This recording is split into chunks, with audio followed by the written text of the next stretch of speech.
Je vois les morts, je parle aux morts, j'entreprends des activités avec les morts. Alors, la dernière fois que je me suis prononcée ouvertement par rapport à mon engagement avec les esprits, beaucoup de gens m'ont lynché en commentaire.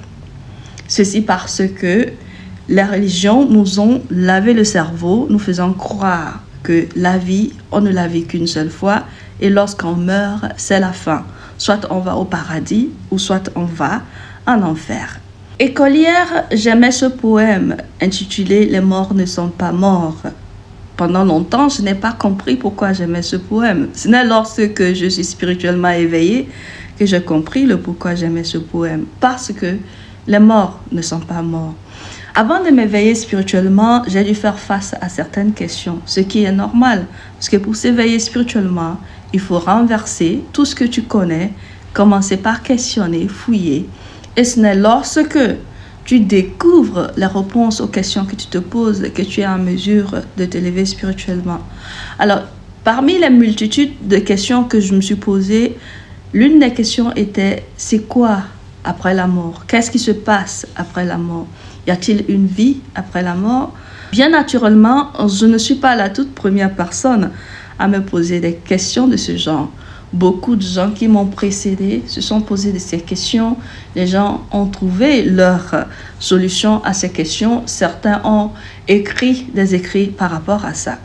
Mais moi, je ne voulais pas vivre l'expérience de quelqu'un. Je voulais vivre moi mon expérience de la vie après la mort, s'il y en a une. Il n'y a aucune personne qui soit en mesure de s'éveiller spirituellement sans voir les morts ou les esprits des morts. Bien naturellement, cette connaissance, je ne l'avais pas avant mon éveil. Ce n'est lorsque je fus face à l'éveil et que je commençais par voir les morts que j'ai cherché à comprendre ce qui se passait avec moi et que j'ai compris qu'il n'y a pas moyen de s'éveiller sans voir les morts. Ma réaction première lorsque j'ai commencé par voir les morts était que j'étais possédée, j'étais malade. Il y avait un sorcier qui jouait avec mon âme, avec mon esprit. Ceci est naturel, vu que nous sommes conditionnés par les religions qui nous disent que lorsque nous voyons des morts, nous sommes animés par des esprits des morts.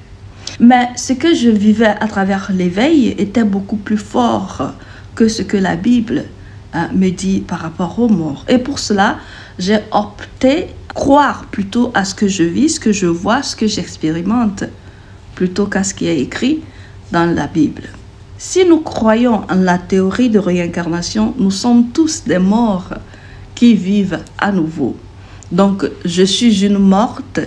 Et quand je dis je suis une morte, je ne dis pas que ce corps-là est un corps mort. Je dis que le corps qui est mort, lui, n'existe pas. Le corps que j'ai là, c'est le nouveau corps. Et quand je dis j'ai, le vrai moi, ce n'est pas mon corps. Le vrai moi, c'est lui qui anime mon corps. C'est lui qui fait mouvementer mon corps. C'est lui qui donne cette tonalité-là de ma voix que tu entends. Donc, lorsque je meurs, ce n'est pas moi qui meurs. C'est mon corps qui meurt. Donc, mon corps meurt. Moi-même, je retourne à la source étant l'invisible, l'intouchable, l'âme et l'esprit. Et donc, avec cette force de vie qui est l'esprit et l'âme, j'attends de recevoir un autre corps pour revenir vivre sur terre. Ceci dit, lorsque tu perds ton corps, donc la partie visible, et que tu retournes à ta source, l'âme et l'esprit, où est-ce que tu vis? Tu vis dans un monde parallèle à notre monde, le monde des esprits.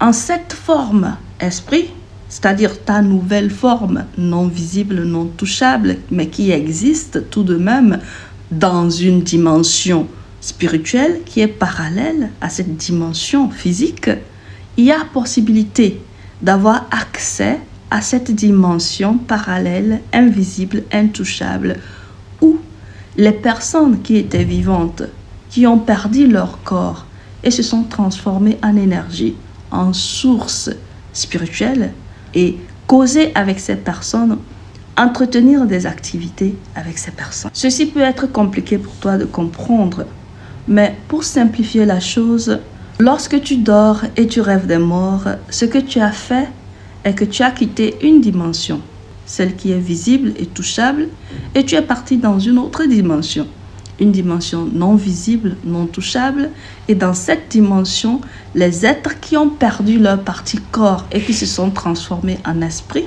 en énergie, y vivent. Donc, dans ton rêve, tu vas naturellement parler aux gens que nous appelons morts. Tu vas naturellement entreprendre des activités avec ces gens-là que nous appelons des morts. Ceci n'est pas une mauvaise chose. Ce n'est pas de la sorcellerie. C'est du surnaturel. C'est du mysticisme. Et le fait que tu es en mesure de taper dans du surnaturel fait de toi une personne plus ou moins spéciale. Alors, de grâce, lorsque tu rentres dans cette phase-là et tu rêves et tu vois les morts, ne panique pas.